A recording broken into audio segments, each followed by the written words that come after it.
Olá, irmão, bom dia, paz, tudo bom? É,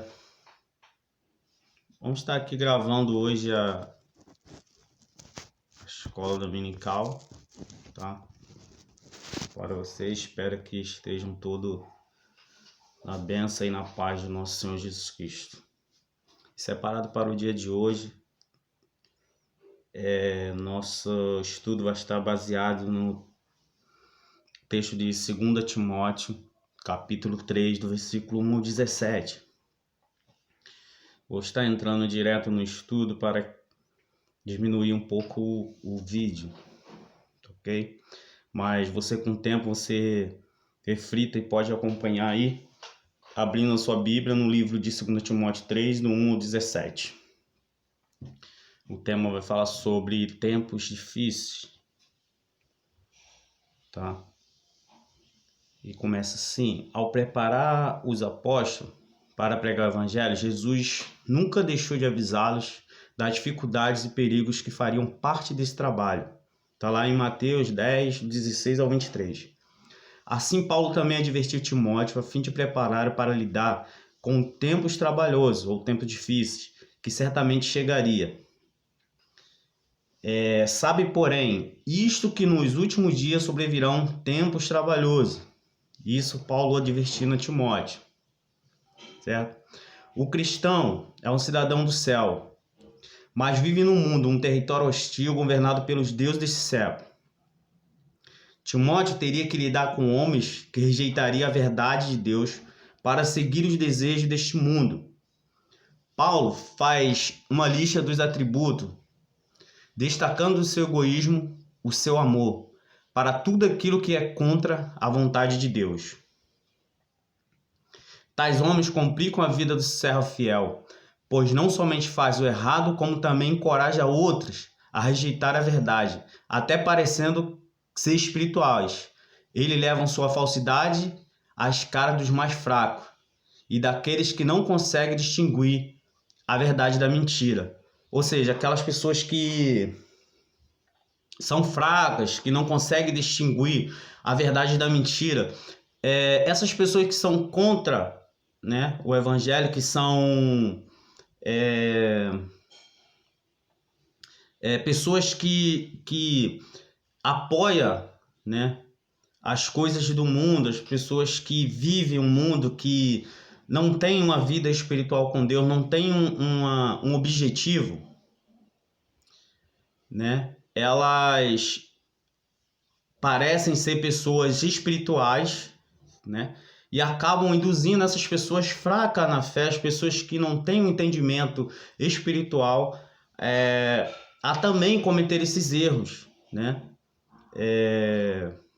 Porque usando a fraqueza delas, né, e não saber distinguir a verdade da mentira, certo? Então devemos ficar muito atentos a isso. A Bíblia fala que no final dos tempos haveria muitos falsos profetas, que enganaria, se fosse possível, até os seus, entendeu? Então tem pessoas, tem líderes, né, que demonstram ser pessoas de Deus, pessoas enviadas, pessoas espirituais, mas na verdade estão usando de falsas profecias. Então devemos estar atentos.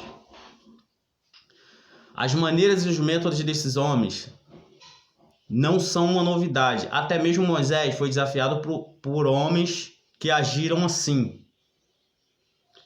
Em forte contraste com esses homens infiéis, a exemplo do apóstolo Paulo, desde o momento em que Timóteo se converteu, testemunhou a vida de Paulo, vendo a maneira dele ensinar e viver em verdadeiramente piedade. Timóteo viu a firmeza de Paulo, mesmo no meio de muitas tribulações. A vida de Paulo não era fácil, mas sua plena confiança no Senhor livrou do desespero.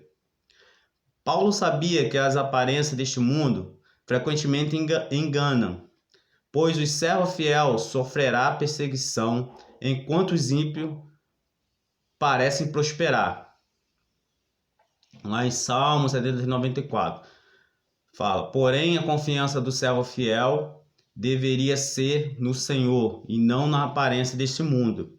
Ou seja, às vezes a gente questiona, né, pelo fato de pessoas, né, que não fazem parte da vida espiritual, o evangelho, né? Às vezes você vê aquela pessoa com a facilidade em prosperar e às vezes você questiona, poxa, mas eu sou tão fiel, eu sou tão evangélico, eu acredito tanto em Deus e as coisas parecem que é mais difícil pra gente, as coisas que do pessoa do mundo parece que é mais fácil, tem uma facilidade.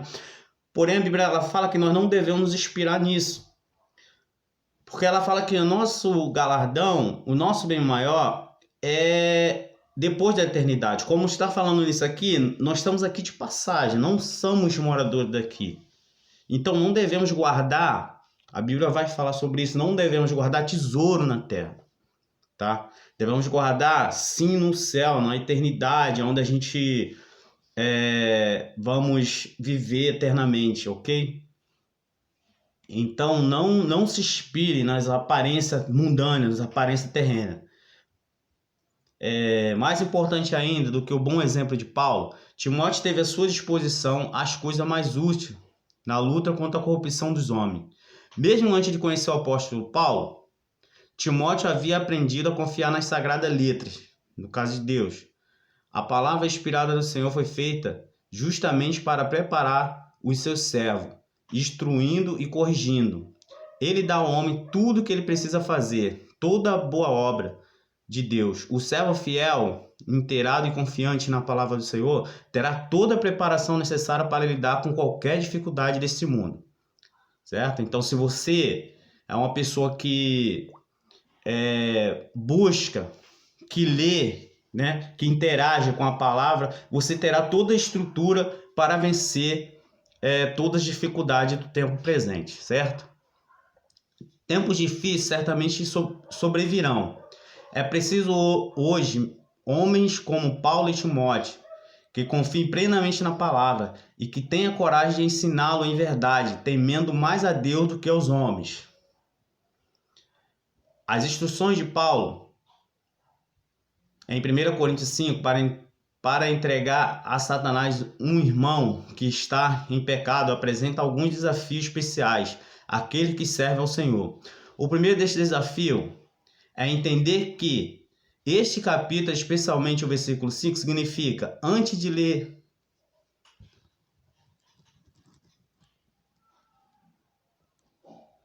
no caso, antes de ler esse desafio aqui, irmão, você lê lá em Coríntios 1, 13, ok? O problema é óbvio que a igreja coríntia tinha a mente não aberta e tolerante, que não havia nada para eliminar a imoralidade que tinha se infiltrado na consagração, ou seja, na congregação. O comportamento de um dos seus irmãos era escandaloso, mas ninguém o tinha corrigido adequadamente. Paulo explicou que tal impureza, deixada sem correção, pode destruir uma comunidade inteira de santos. Ele mandou que expulsasse o pecado. Mas a preservação da congregação não é a única meta. Este ato disciplinar é um ato de amor, buscando os melhores interesses dos irmãos rejeitados. O versículo 5 diz: entregue a Satanás para a destruição da carne, a fim de que o espírito seja salvo no dia do Senhor. O homem pecador estava tentando manter um pé no reino de Deus, enquanto o outro estava no mundo. Seus irmãos não podiam forçá-lo a tirar o pé do mundo, mas podia tirar seu outro pé do meio do povo de Deus. Assim, entregando-o a Satanás, com o propósito de destruição da carne. Uma vez que ele se achasse no mundo, o pecado não o satisfaria. Ele, como filho pródigo, poderia cair em si e voltar ao Senhor. Está lá em Lucas 15, 17. 17, 18 e do 2, Lucas 2, 26. Deste modo, os outros cristãos poderiam ajudá-lo a destruir as paixões carnais que o estava roubando de comunhão com Deus, para que pudessem ser perdoados e salvos. Tiago 5, 19 e 20 e 2 Coríntios 2, 5, 11 pode indicar que este homem de fato voltou ao Senhor. No caso, esses versículos citados agora vai dizer que essa narração, esse homem, ele, no caso, voltou com toda essa situação. O que acontece? No meio evangélico, hoje nem tanto, já está muito... as igrejas já têm demoderado muito com respeito a isso, mas antigamente acontecia muito isso, né? Esse trecho ele fala sobre essa situação, de quando uma pessoa estava na igreja, mas estava no mundo, por exemplo, ela não seguia os padrões evangélicos, né? Mas também não saía. É aquela pessoa que estava no meio do povo evangélico, estava na igreja, mas também participava das coisas do mundo. Muitas vezes isso era até um escândalo, porque tinha gente às vezes que via, poxa, mas fulana estava na igreja ontem e no outro sábado já estava num forró, num baile funk, seja lá em qual outra situação a pessoa estivesse vendo que não fosse parte do evangelho. Então, o que está dizendo aqui, né, que essa pessoa ela era excluída da igreja, como muitos sabem disso. Ela era excluída da igreja para que ela fosse entregue ao mundo. E ali, quando ela vivesse, que ela caísse em si, que aquilo ali não era uma alegria passageira, era um momento passageiro. E enquanto isso, outras pessoas, os irmãos do evangelho, outras pessoas estaria ali do seu lado, lhe mostrando realmente se valeria a pena ela viver aquela vida ali, entendeu? E essa atitude, né, das pessoas e o momento, as situações que ela passasse no mundo, faria ela refletir, tá? Faria uma comparação e então ela tomaria uma decisão. E nesse caso aqui, como em muitos outros casos, a pessoa acabava caindo em si e retornando, tá, para o evangelho, porém de corpo e alma, não em dúvidas, tá? Estaria voltando totalmente. Então esse versículo que ele fala sobre isso. O segundo maior desafio que este capítulo apresenta está na sua aplicação prática. Muitas igrejas preferem paz à santidade e continuam tolerando o pecado. Tais passagens como 1 Coríntios 5, do 1 ao 13 e 2 Tessalonicenses 3, do 6 ao 15 são mandamentos que Deus nos deu, ou rejeitamos aqueles que retornam ao pecado, ou seremos rejeitados por Deus pela nossa desobediência. Tenhamos amor e fé para fazer o que o Senhor exige para preservar a pureza do seu povo. Tá? Então ela fala sobre igrejas que toleram o pecado. É aquele lance, às vezes, irmão, que muita gente às vezes está na igreja, mas não quer nada com Deus, não quer nada com o evangelho, tá? E às vezes acaba sendo acolhida, né? Com o intuito de que a pessoa permaneça no templo, mas o fato de você permanecer no templo não quer dizer que você seja uma pessoa salva. Então, a Bíblia ela fala que é melhor você instruir a verdade, não importa, né, se isso vai te doer ou não, mas que tem que ser pregado o evangelho para que você seja salvo. Embora isso seja dolorido, isso seja pesado, mas a verdade ela tem que ser dita. Tá? E nós vivemos um tempo que não dá mais para ficarmos passando a mão, dizendo que tudo tá assim, que tudo não tem nada a ver, que uma hora melhora. Não tem, cara. Não dá tempo mais para isso. A gente temos que pregar, temos que falar que é tempo de arrependimento, tá? Que não temos mais tempo para ficar brincando, tá? Você tem visto aí o que tem acontecido. Se você for ler, tá? For cair para dentro das escrituras, você for buscar referência bíblica, você vai ver que isso faz parte, tá, de um projeto de Deus. É o fim se aproximando, tá? E muito em breve a gente teremos um maior evento já esperado, que é a volta de Jesus. E para isso, nós precisamos prepararmos, tá, para esse grande dia.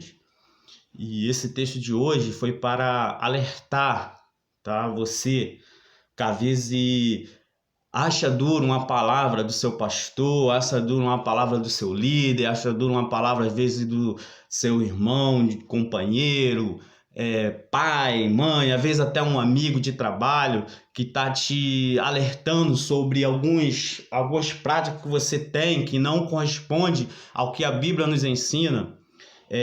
Pare para analisar, tá bom?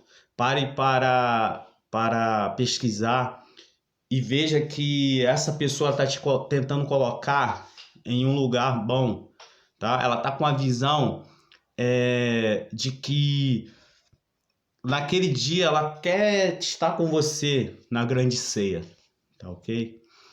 E para isso precisamos nos orientar, tá, na Bíblia, precisamos buscar, tá, em orações, né, no entendimento, para que possamos estar de acordo. A Bíblia fala que o céu é tomado à força, ou seja, por mais que nós sejamos corretos, por mais que nós buscamos andar correto, mesmo assim temos que procurar a cada dia, a cada momento, nos aperfeiçoar. A própria Bíblia vai falar que aqueles que são santos santifiquem-se mais ainda, os que são sujos, sujem mais ainda. Ou seja, distinguir de que lado você tá? Ah, mas eu sou evangélico, eu já frequento a igreja, eu vou todo dia para os cultos. Isso não quer dizer que você já está salvo, meu irmão. Quer dizer que você está no caminho, tá? Mas que a cada dia é uma nova luta, a cada dia a gente temos que matar nossa carne, a cada dia a gente temos que reforçar nossos objetivos para que no grande dia a gente estejamos preparados, ok? Essa é a palavra que Deus colocou hoje no meu coração, para você, para a sua família, e que Deus venha penetrar ela no íntimo do seu coração, tá? E que você venha fazer bom proveito dessa palavra. Pesquise sobre os versículos que foi citado, e eu quero deixar aqui meu abraço, tá? Meu carinho por todos vocês e a saudade aí de todo mundo, mas em breve estaremos juntos, ok? Então, graça e paz, Deus abençoe a todos, tá bom?